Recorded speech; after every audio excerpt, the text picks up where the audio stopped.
बिहार सरकार पूरे राज्य के 45,000 से ज़्यादा गाँव में ज़मीन का सर्वे करा रही है। अब कई सारे लोगों के मन में तमाम प्रकार के सवाल आ रहे हैं कि कोई ज़मीन हमारे परदादा के नाम पर है, दादा के नाम पर है, तो वह ज़मीन सरकार छीनकर दूसरे को दे देगी या उसको अपना ज़मीन मतलब कि सरकारी ज़मीन घोषित कर देगी।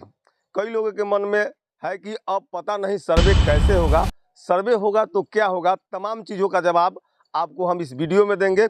कई लोगों के मन में यह भी सवाल है कि सरकार बेवजह सर्वे क्यों करा रही है, आखिर सर्वे की ज़रूरत ही क्या है।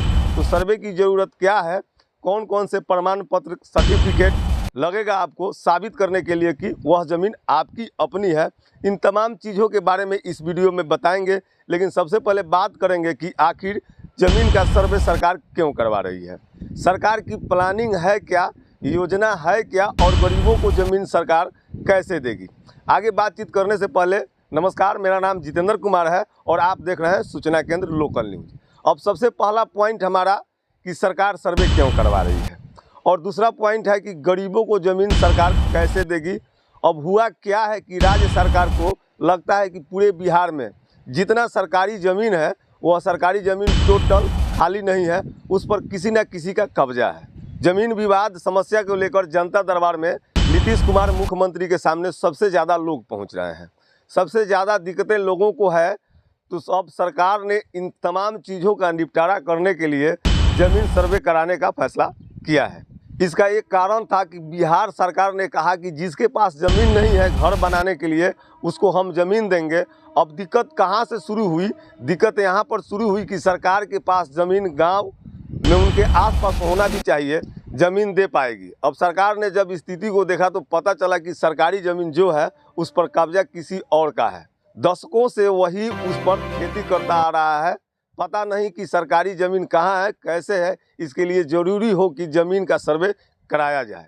अब ज़मीन का सर्वे होगा तो सरकार की सबसे बड़ी नज़र है कि मंदिरों के नाम पर, मठों के नाम पर कई 100 बीघा ज़मीन पड़ा हुआ है, लेकिन उस ज़मीन को लेकर कहा जा रहा है कि कई लोगों ने मंदिर के ज़मीन को, मठ के ज़मीन को भी अलग अलग लोगों को बेच दिया है। इन तमाम चीज़ों के लिए ज़मीन का सर्वे बिहार सरकार करवा रही है। अब सबसे महत्वपूर्ण पॉइंट आता है कि किन गरीबों को ज़मीन मिलेगा। उन गरीबों को आर्थिक सर्वे में जिन गरीबों को सरकार ने पाया है, जब जातिगत गणना हुआ था तो उसके साथ उसमें ज़मीन कितनी है, घर है कि नहीं है, इन तमाम चीज़ों को लेकर भी डाटा जुटाया गया। अब उन गरीबों को ज़मीन दिया जाएगा तो उन ज़मीनों को जो सरकार वापस लाएगी सर्वे के बाद, उस ज़मीन में से उन गरीबों को ज़मीन दिया जाएगा। अब इसके बाद सबसे महत्वपूर्ण पॉइंट आता है कि मान लीजिए कि ज़मीन आपकी ही है लेकिन आपके पूर्वज के नाम पर है, वह जीवित नहीं है, तो आप करेंगे क्या, कहीं वह ज़मीन सरकार छीन तो नहीं लेगी। तो इसका स्पष्ट जवाब है कि ऐसा कभी नहीं हो सकता। अगर वह ज़मीन आपके दादा के नाम पर है, आपके पिता के नाम पर है, परदादा के नाम पर है, वह जीवित नहीं है, तो उसके लिए आपको करना क्या है। आपको सबसे पहला काम करना है कि उनका प्रमाण पत्र बनवा लीजिए, और वो इस दुनिया में नहीं है तो तमाम चीज़ों को लेकर अलग अलग पंचायतों में सरकार सरकारी स्तर पर, ग्राम पंचायत के स्तर पर एक सभा बिठाकर लोगों को जानकारी दी जाएगी। जिन सर्टिफिकेट की बात कही जा रही है कि जमाबंदी, रजिस्टर, लगान का रसीद, वसीयत अगर किसी का लिखा है तो वसीयतनामा जो होगा, अगर दान मिला है तो वह दान किस आधार पर, कहाँ पर मिला है, उसका प्रमाण, खतियान वंशावली, मतलब कोई आपके दादा हैं तो उस वंशावली के पेश करना होगा कि हाँ आप बताएं कि हम उनके पोते हैं, उनके बेटे हैं। इसके अलावा अगर कोई कोर्ट का कोई आदेश किसी ज़मीन पर है तो उस तमाम कागजातों को पेश करना होगा। अगर पूर्वज के नाम पर है तो उनका मृत्यु प्रमाण पत्र आपको बनवाना होगा, और मृत्यु प्रमाण पत्र वगैरह ब्लॉक से, अपने प्रखंड से बनता है।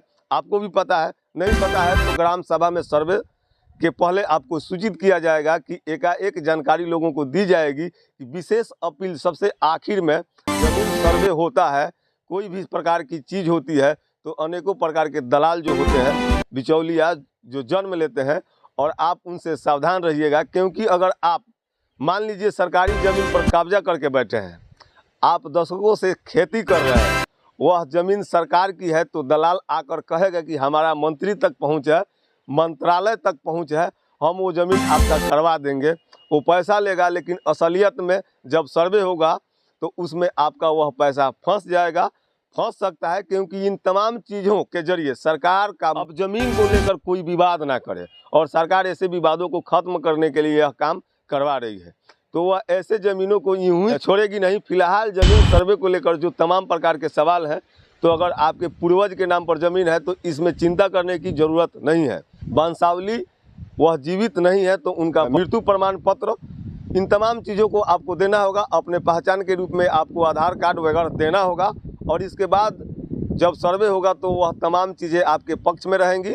वह ज़मीन आपका ही होगा। फिलहाल सर्वे का मेन मोटो अब आप समझ चुके होंगे कि मंदिर के नाम पर, मठों के नाम पर जो ज़मीन है उन पर किसी न किसी का कब्जा है।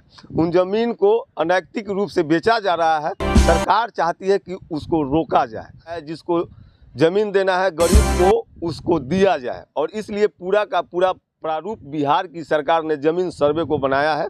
फिलहाल ज़मीन सर्वे का जब काम शुरू होगा, धीरे धीरे आपके ग्राम सभा में भी, आपके ग्राम पंचायत में भी एक बैठक होगी। उस बैठक में उसके बारे में स्पष्ट तौर पर पूरी जानकारी दी जाएगी। बाकी बिचौलियों के चक्कर में आप मत पड़िए। किसी भी प्रकार का पैसा अनैतिक जगह पर खर्च मत करिएगा, क्योंकि शायद इससे आपको केवल नुकसान होगा, फायदा नहीं होगा। आपकी क्या राय है कमेंट बॉक्स में जरूर बताएं। वीडियो को देखने के लिए बहुत बहुत धन्यवाद। आप देख रहे हैं सूचना केंद्र लोकल न्यूज। मैं जितेंद्र कुमार। मिलते हैं अगले वीडियो में, तब तक के लिए नमस्कार।